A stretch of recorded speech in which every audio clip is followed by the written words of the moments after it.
Saya naik ward, saya tengok bini saya dah pensan. Doktor bagi tahu Akra ni ada, kat darah dia tu ada kanser.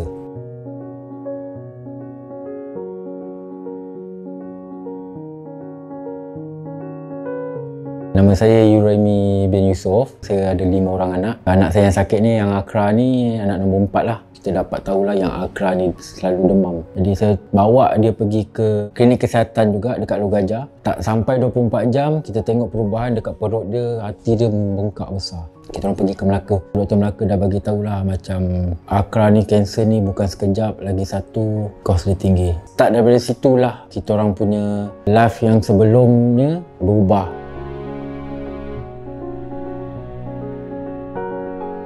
Isteri saya lah yang dapat tahu. Saya naik ward, saya tengok bini saya dah pensan. Doktor bagi tahu Akra ni mungkin kena kanser.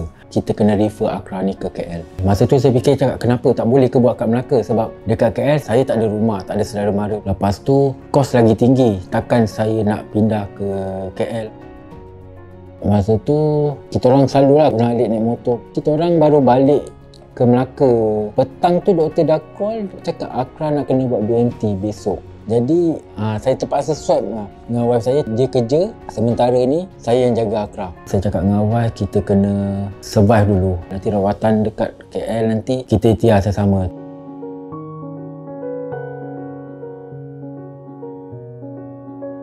Nurse dia begitu, ayah dengan ibu kat sini duduk mana? Cakap gitu. Kita orang tak ada rumah, kita orang kat Melaka. Cakap gitu, oh tak apa, nanti kita orang minta rumah McDonald.